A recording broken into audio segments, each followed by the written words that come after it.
Well, we appreciate everybody that is here, being here, and those listening to the recording later. This is a test of technology. I'm very much in rural Michigan, so we're in a poor connection area over a phone line, and we're going to be testing screen share. And I decided not to use video because video just taxes everything. So let me just introduce myself briefly. I am now in my second term on the investment committee, and I'm the chair of the investment committee. And the investment committee is in charge of monitoring and shepherding the church's investments, which are a bit over $3 million right now of invested assets. These are generous gifts of people who've gone before, and they've been invested with an organization called the United Church Funds.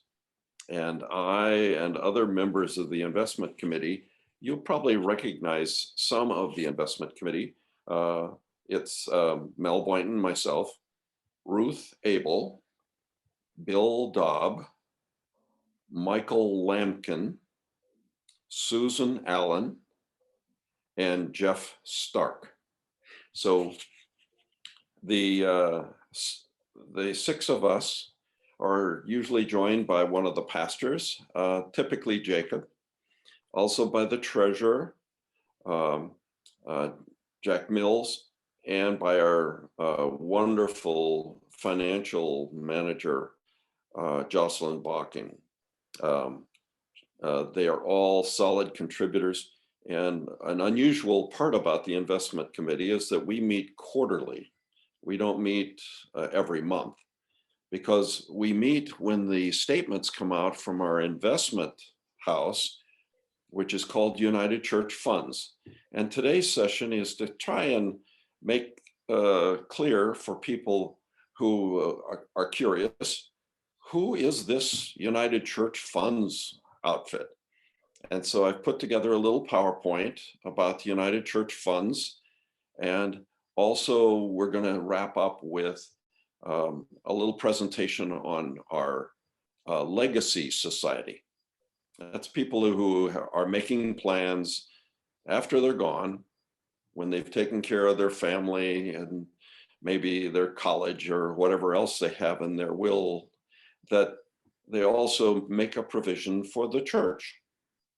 And sometimes people want to do that with a structure that requires something like United Church Funds to set up annuities or formal transition of beneficiaries to their trusts or life insurance.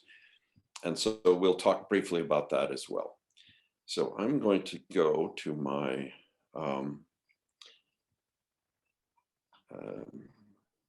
my PowerPoint. Actually, until I launch it, it's not going to share. So I will go to my PowerPoint, which I thought was standing by, should be ready. And then I will share it. It won't require sound, so you're not listening for sound. You can just watch the screen, and hopefully you've got a nice big screen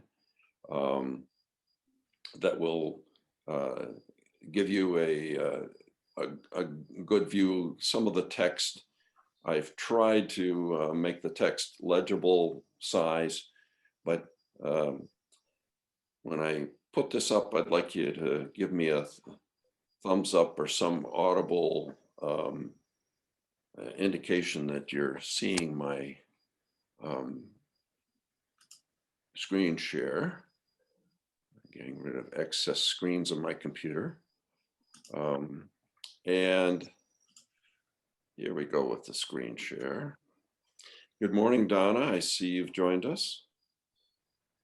And we're always glad to see you. Here we go with the screen share. And tell me if you can see this screen share. unfortunately, I believe I've got a screen share of the presentation I don't want, which is a blank one. And I need to go to one that is the one I want. So here it goes. I think I've got it up now. Technical challenges are part of Zooming. So here we go. And can you see it now, Donna? Give me a thumbs up. Yes. All right, there's Jack.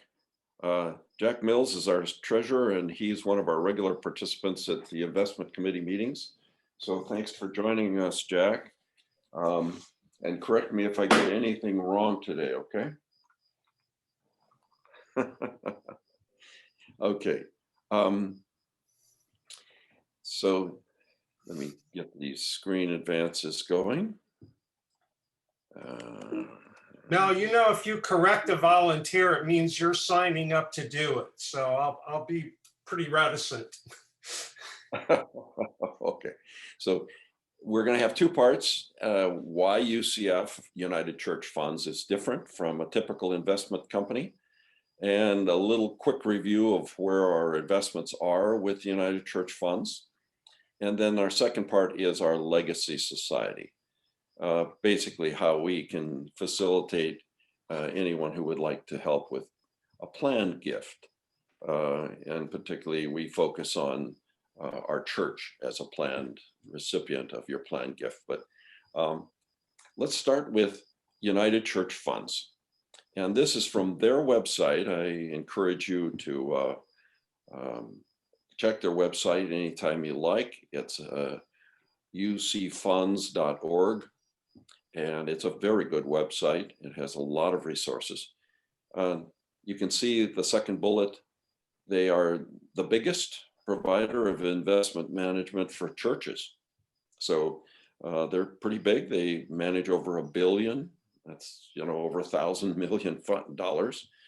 Three of those millions of dollars are Claremont United Church of Christ. And the biggest difference for me is that they are a socially responsible investment company. Everything they do is framed with serving churches and for socially responsible investing.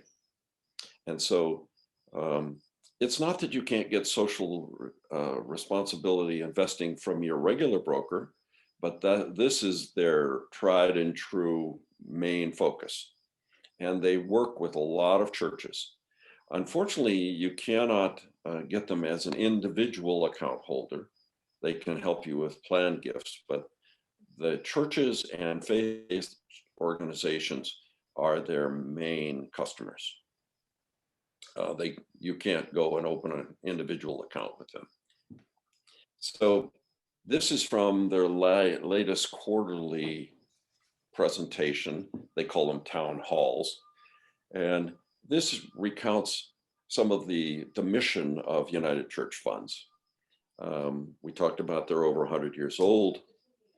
They have portfolios, multiple portfolios, fixed interest portfolios, market portfolios, a blend. Some of them are called balanced funds. We have chosen one of their balanced funds for our main investment strategy. And they are values aligned. And we're going to talk a fair amount about what values aligned means. And this is reflecting our progressive Christian values. So that would include the environment. It includes Black Lives Matter. It includes, you know, citizen and consumer representation and the governance of the corporations. And they are nonprofit exclusive. So they are for churches and ministries and not-for-profit organizations. And they specialize in low fees. So their fees are much lower than a typical investment company. Here's a summary of where they were at. All of these slides were in the April meeting, there will be an upcoming town hall like this just in a few days. So I'm sorry, I can't give you the most recent one. But for example, we talked about their $1 billion of total assets under management. They have continued to lower their expense ratios, so their fees. So they've lowered their fees year after year, and they have very reasonable fees for managing the funds. They were involved at the UCC General Synod. They came out of the United Church of Christ, and they're very involved at General Synods. They've continued to add personnel. Their personnel are diverse. Some of them are young, and some of them are older and more established, but they've really worked on diversity. They are taking action in regard to racial justice. So they give grants to churches and to conferences, and they upped their grants this year because it was COVID time and they knew it was important. Here's some of the slides I wanted to share about responsible investing. What does that mean? So first of all, they involve themselves. This Matthew is one of the social responsible managers at UCF. And these are some of his slides from the April town hall.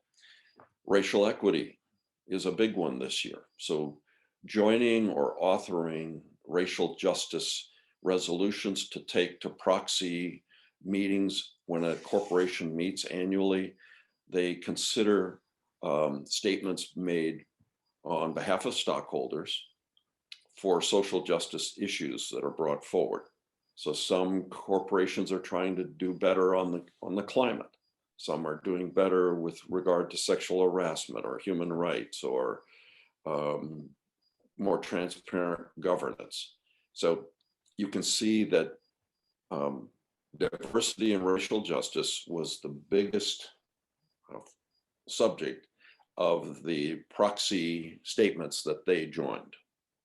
And so these proxy judgment statements, when they get voted on at the annual meeting, if they're adopted, the corporation actually begins to act on that by vote of the stockholders. They also are involved in pushing green and social and sustainability bonds. So there are corporate bonds, of course, are how you finance corporations beyond their stock sales. Bonds are a form of debt, long-term debt. And the number of bonds that are invested in that are for green, so that's environmental actions direct, social responsibilities like Black Lives Matter, sustainability, these would be planning for a sustainable supply chain, sustainable building programs, investments, operations of the corporation so that they're less carbon footprint. Some of them are even trying to go to carbon neutral. And so UCF pushes with our investments and with the other churches and nonprofits investments, these kind of bonds. They are very aware of the political atmosphere. So, of course, President Biden has taken a very different take on things from President Trump, who preceded him. And they are aware and involved in the corporate and investment community communications with the US government.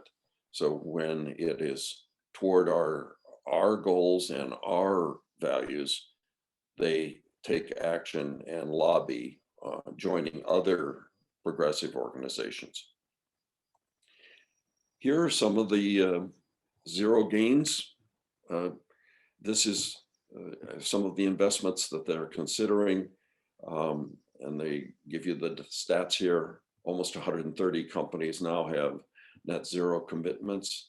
That is, they would like to get their corporate operations to carbon net zero by 2050, which seems like a long time away, but it's actually, in terms of climate change and politics, that's actually near at hand. Ford Motor and NRG are a couple of the other companies that are doing that. These are examples of holdings that UCF has stock in and that are going to net zero. And they are really focused on the economy. So it's not just getting the environment to net zero and more sustainable.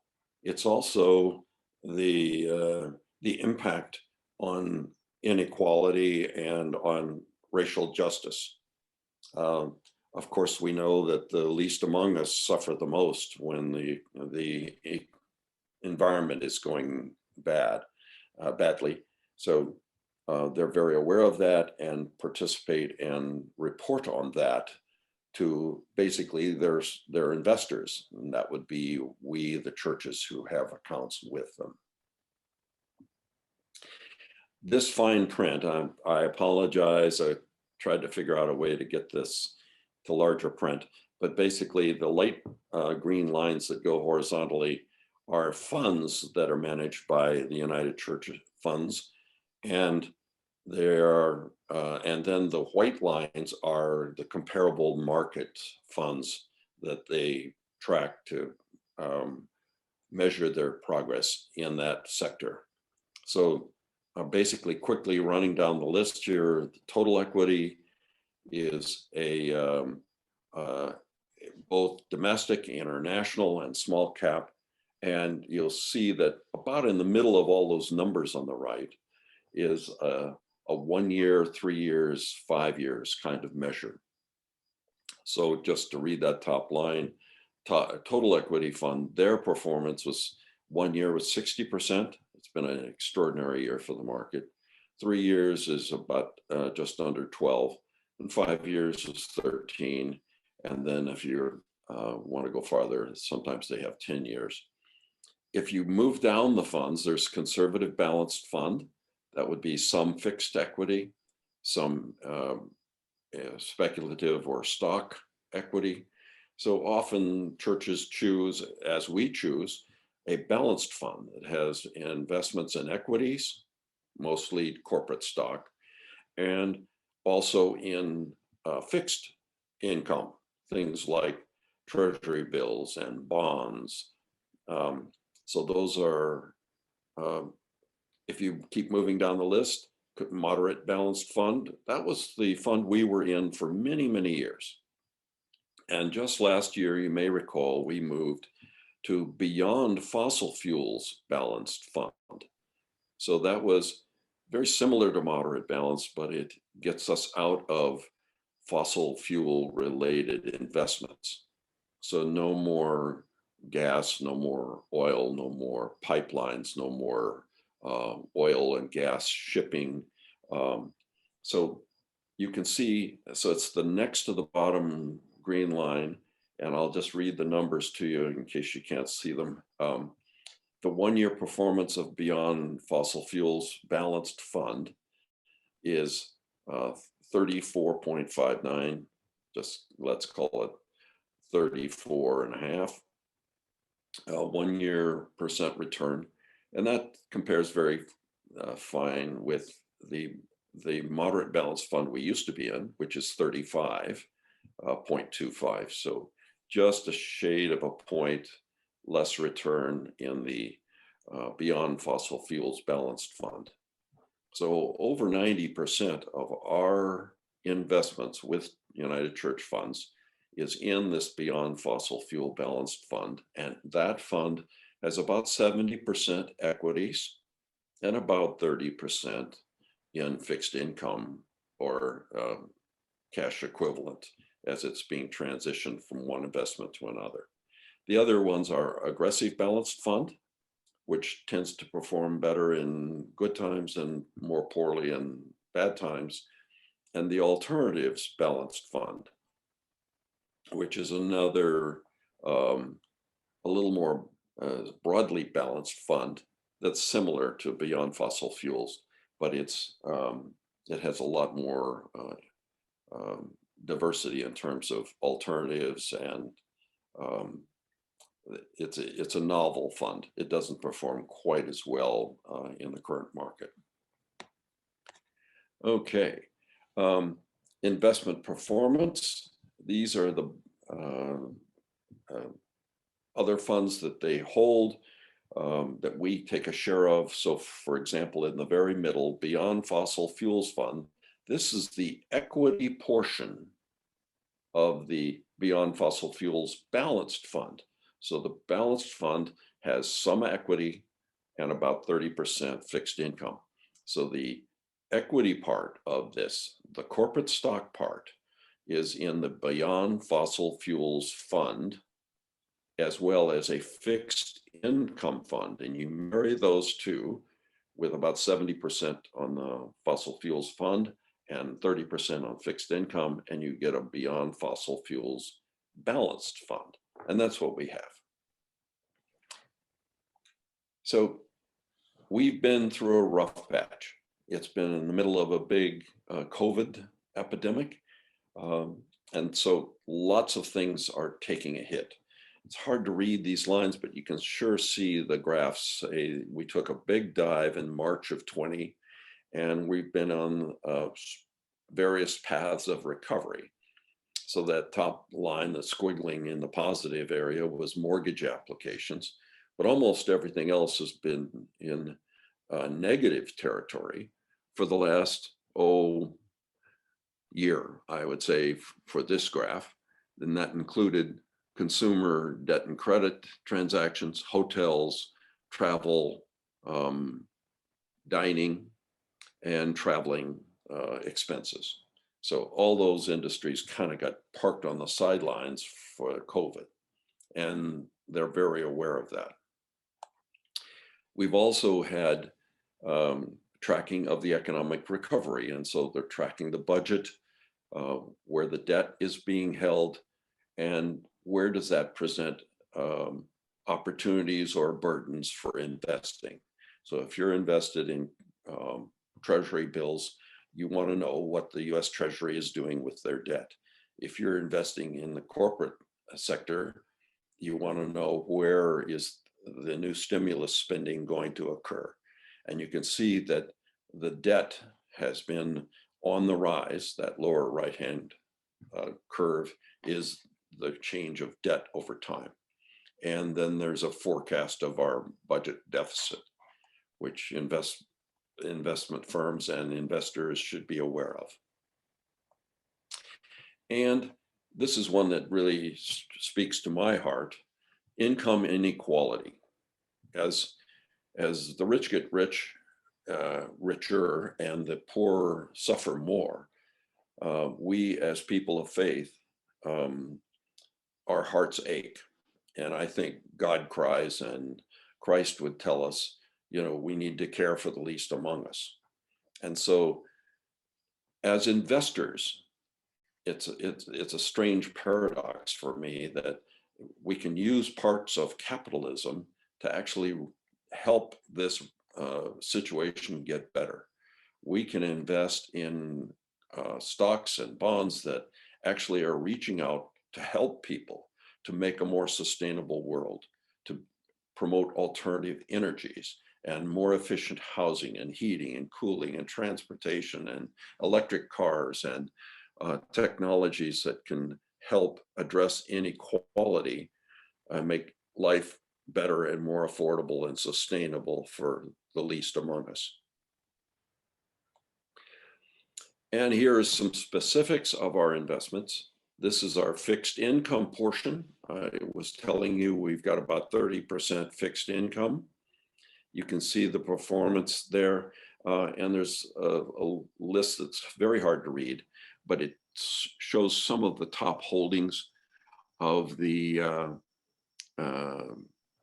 of our fixed income portfolio: US Treasury bonds, African Bank, Fed these are federal funds, the international recovery funds, US Treasury bonds,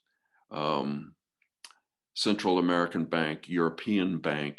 These are, so it's a very diverse, very broad investment in fixed return investments.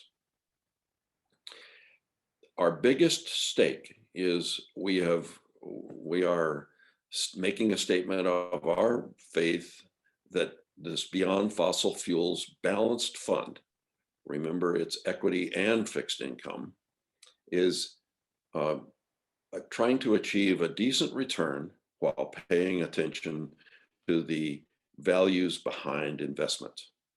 So it's both domestic and global equities. So it's not restricted to the United States. It's about 40% or so of the equity portion is in international investments, and about 60% is domestic. It fluctuates. It has good and it has bad quarters. Clearly, that big downturn you saw in 2020 was COVID on steroids. So these are, the green stripes are our Beyond Fossil Fuels Balanced Fund, and then the brown stripe is a comparable portfolio. We've talked about the objectives of Beyond Fossil Fuel Balanced Fund, but it's very much a statement of our hopes and prayers for the future, that we are trying to be part of the solution and less of the problem in our investments. Here is the investment performance of the Beyond Fossil Fuels Balanced Fund. So this is the 70-30 split, and its 1 year performance as of the first quarter of this year was 34.6%, and the 3 year performance was about 8.5%. And you can see how that compared to similar funds. The Lipper mixed asset allocation moderate and custom benchmarks showed that we're about on target. What's interesting about this slide is hard to read again, but let me just read a couple of these names. When you get out of fossil, you tend to get into tech and healthcare. So those are areas where we're getting away from fossil. And so we've got Microsoft, Apple, Amazon, Facebook, Tesla, Johnson & Johnson, United Health Group, Cisco Systems. So these tend to be tech and healthcare. And you can see that the performance is still right where the market should be. And the last slide of this section is our investments and over the last 4 years. So in 2018, our funds were 1.6 million. They went down slightly in 19 for various reasons. In 20, we had an infusion. We had a very generous gift, and so $500,000 got put into our funds, and as of March of this year, we were $2.6 million in assets. And you can see how it breaks down across the various funds that we have as a church. Now I'd like to move on, and then I'm going to go back to the just a screen share, and hopefully we can have a couple of questions. Our Legacy Society, which is something that our pastors are very passionate about. We have at this point 14 families, almost 30 people that have committed to a legacy gift. So that means they have talked to their financial planner and their trust attorney. Everyone should have a will whether you're making gifts or not. But these are families that have made provisions in their estates for giving to the church in various ways. They can give property, they can give appreciated stock, they can give, and all of this is after their other needs have been met. But these planned gifts are gifts that mature after death. So here are the basics. We're going to have the investment committee that we've talked about has a responsibility for promoting this and updating the information to the congregation. We have a brochure available. Jacob Buchholz, of course, is our one of our senior pastors. He is the lead for this. Jacob has a lot of passion for this. Jen Strickland also has passion for it, but she's designated Jacob to be the lead on this one. And if you have questions day to day, please give Jasmine Tomito a call or email her at her email. She can get you the brochure and put you in touch with the staff or with the investment committee, whatever you need. I'm just going to quickly give you screenshots of our brochure. If you ask for the brochure, this is what you would receive.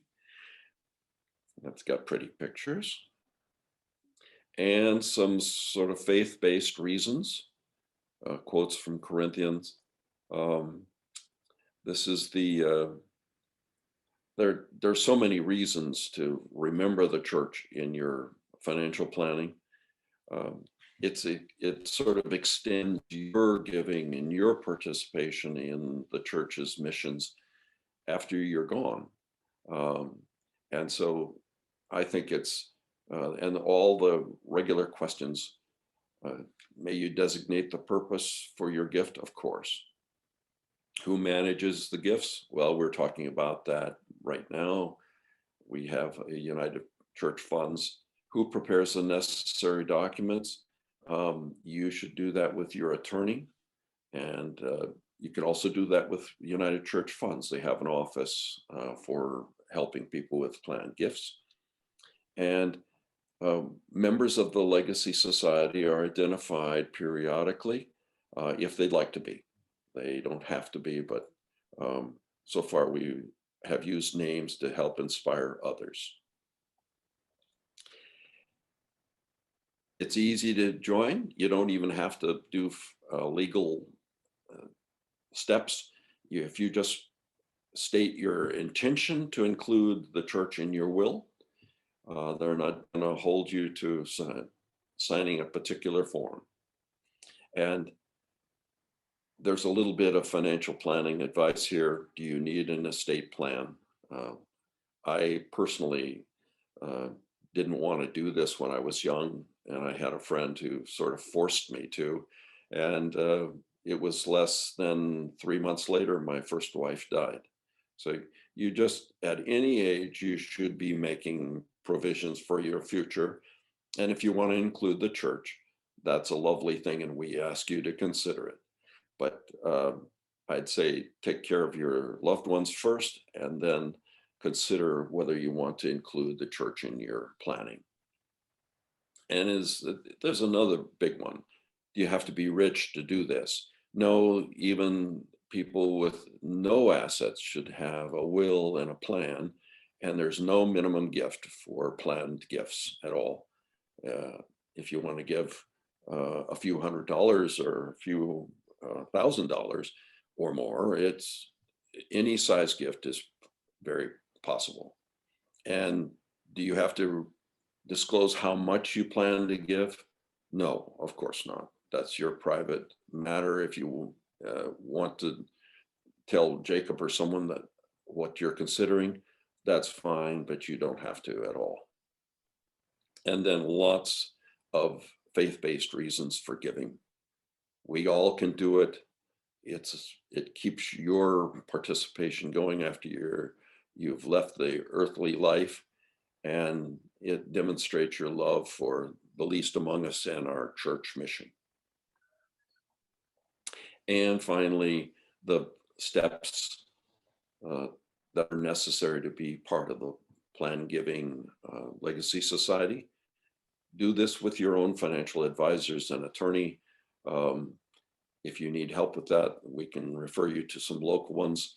The United Church Funds has some facilities. Definitely create a will, and you need to be very specific in naming the church as a entity. So you need to use the words Claremont United Church of Christ Congregational, located in Claremont, California, and what the provision is that you want to make to either give and bequeath to them a percentage or an amount or a particular part of your estate. Sometimes people will designate a particular life insurance policy or the remainder of a retirement account that has no other beneficiary or shares other beneficiaries. And then we'd like to make you part of the Legacy Society activities at the church if you take these steps. And the United Church Funds that we talked about has an office for plan giving.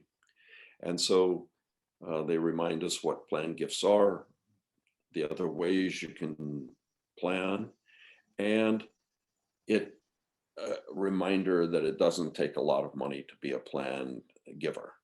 It can be a small to a very large gift, anywhere in between. Here are the ways that United Church Funds can help. If you have questions about how to include Claremont United Church of Christ, they can help you with the bequest language. If you're interested in charitable gift annuities, some people like that. It pays you a income during your life, but then provides that the remainder goes to the church. You can participate. They have a pooled income fund. So these have a little higher minimums. So if you're considering those kinds of giving levels, you can, and there are some very large ones, charitable remainder trusts are considerable estates that you can name the church as a recipient of the remainder at your death. And outright gifts, of course. So life insurance policies, IRAs, real estate, appreciated assets, there's no minimum to that. If you include the church in your will or your trust, if you want to do that, we talked about how it's very important to make sure that the name is complete, legal, and is not going to be contested by somebody else or a legal process. And there's suggested language. Some people prefer to, I'd say people whose children are grown or they don't have children, to give beneficiary gifts. So life insurance or brokerage accounts. These are often just wonderful ways. There have been examples of this in our church where people, like the Belding family, has given to so much of our music program and of our children's education program. These take some planning, and you need to be very specific about it. And they can help you fill out the paperwork when the time is right. So working with your own financial planner and attorney is just fine. If you want to have help from United Church Funds, they are happy to help. This is the contact person at United Church Funds, Millie Hernandez, a very skilled professional, and she has a very handy email, plannedgiving@ucffunds.org. And so, her phone number is there, and we hope that if the time comes for you, that you can work with Millie. Okay, I'm going to just remind you the address on the web for UCF Funds. On web is ucfunds.org, and they have a nice Facebook page that I've used, and I find they do timely articles. You'll get postings there a couple of times a week about current things about it, responsible investing and corporate advocacy and so forth. So please, please consider using them. And now I'm going to stop the share and take comments and questions. We just have about 10 minutes left, I think. Hey guys, good morning. Good Hey. morning. I had the joy just now of cruising the Guild Hall and Louise Roberts' room and the narthex because we have Zoom going on. So I'm like really happy, number one, that we do adult ed on Zoom no matter what. Right. So we had some people in Louise Roberts, but I want to commend the gods in the sky for still staying on Zoom. That's how we get Mel here, right? On Zoom. Anyway, second piece, I did the whole thing with Paul Held and have the living trust thing. I got it all done. And I normally would say anonymity is the right answer, but I think for our PR, I should be listed as Legacy Society, right? But I don't know that procedure. It's called Call Jacob or Jasmine. Oh, okay. I don't have to send a copy of documents or anything? Nope, not required. Okay, because that's another procedure that we probably should put out there somehow. And I think it's probably good PR to have as many people as we can listed, right? That's very helpful, Donna. And I'm glad to welcome you on behalf of the Investment Committee and the Legacy Society. Well, it's the old treasurer stuff, right, Jack? It's the old treasurer stuff. Okay, and then Mel, the third thing is thanks for all your work on this. Calling in from Michigan, really. Thank you, thank you, thank you. You're welcome.